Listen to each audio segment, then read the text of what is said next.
राऊत साहेबांनी ट्विट काय केलं हे मला काही माहीत नाही। राऊत साहेबांनी ते स्वतः ट्विट केलंय का कोणी दुसऱ्यानं ट्विट केलंय आणि ते रिट्विट केलंय, त्यांनी स्वतःच्या त्या भावना व्यक्त केल्यात की पक्षाची अधिकृत भूमिका आहे, या संदर्भामध्ये मला काहीही माहीत नाही। आज आमची दुपारी नेहमीप्रमाणे नेते लोकांची बैठक आहे, त्याच्यामध्ये मी राऊत साहेबांना विचारेन आणि त्याच वेळेला मी अधिकृतपणे बोलू शकेन, अन्यथा मला या विषयावर अधिकृतपणे बोलता येणार नाही। त्यामध्ये त्यांनी असं लिहिलं, उल्लेख केला आहे की वाजत गाजत गुलाल उधळत सर्व मराठी जणांनी वरळी डोम येथे सहभागी व्हा आणि खाली आपले नम्र राज ठाकरे आणि उद्धव ठाकरे यांचा नावाचा उल्लेख देखील आहे। वरळी डोम इथे सहभागी व्हा, तारीख वार 5 जुलै 2025।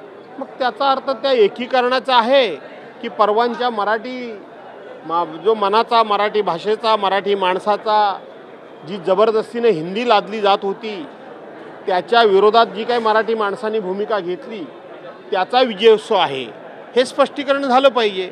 त्याचा विजयोत्सव वेगळा आणि दोन भाऊ त्या दिवशी एकत्र येत आहेत हे तुम्ही सांगताय, हा विषय वेगळा। त्यामुळं हा अत्यंत संवेदनशील विषय आहे, हा अत्यंत नाजूक विषय आहे।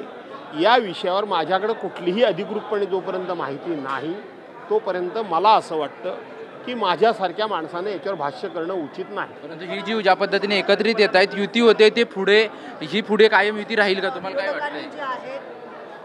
युती ही कायमस्वरूपी पुढे राहील का? दोन्ही भाऊ एकत्र येतात, वातावरण अनुकूल आहे असं नेते म्हणतायत, पदाधिकारी म्हणतायत, कार्यकर्ते म्हणतायत। असं आहे की कुठलीही युती आघाडी, कुठलीही व्यवहारातली भागीदारी ही जर कायम टिकावी असं वाटत असेल, दीर्घकाळपर्यंत चालावी असं वाटत असेल, तर त्या संदर्भामध्ये दोन्ही बाजूनं काही चर्चा होणं आवश्यक आहे, काही प्रस्ताव मांडणं आवश्यक आहे, काही अटी शर्ती त्या ठिकाणी येणं स्वाभाविक आहे, अपेक्षा काय आहेत ह्या येणं आवश्यक आहे।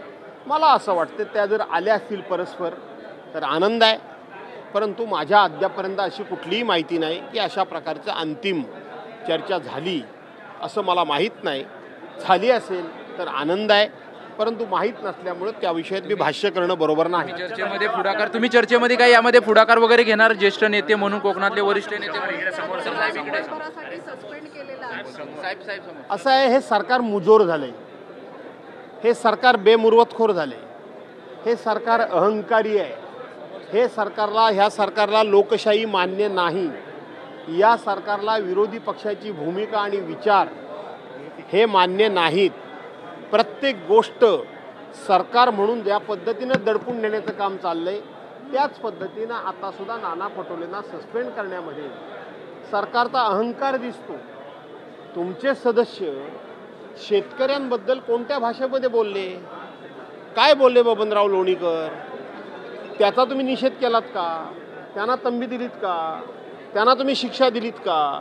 परंतु आज कृषी दिन आहे, शेतकरी दिन आहे, त्या दिवशी हा प्रश्न सभागृहात जर आम्ही उपस्थित केला तर आमच्या एका सहकाऱ्यांना नाना पटोलेंना तुम्ही दिवसभराकरता निलंबित करता, याचा अर्थ तुम्ही शेतकऱ्यांचा अपमान करता, याचा अर्थ तुम्ही शेतकऱ्यांच्या भावना निलंबित करता, याचा अर्थ तुम्ही शेतकऱ्याचा अपमान मान्य करता, जणू काही तुमच्या पक्षाचीच लाईन आहे असा त्याचा अर्थ होतो।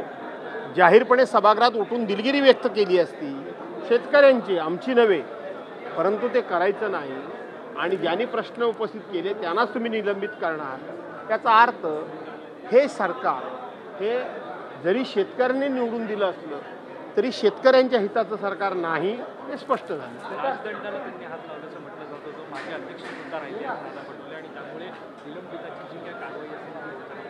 नाना जे वरती डायसवर गेले असे अनेक वेळेला अनेक जण जातात, परंतु मी काय नाना पटोलेंनी राजदंडाला हात लावलेला मी स्वतः पाहिलेला नाही। मला असं वाटतं शेवटी त्या ठिकाणी कॅमेरे चालू असतात, लावला असेल तर दिसेल, नसला लावला तरी दिसेल, परंतु राजदंडाला हात लावलेला मी पाहिलेला नाही।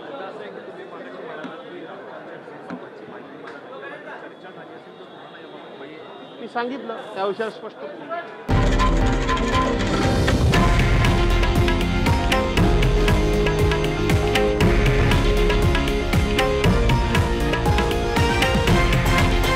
हे आहे देशातील नंबर 1 न्यूज नेटवर्क आणि आपण पाहत आहात TV9 मराठी, एकमेव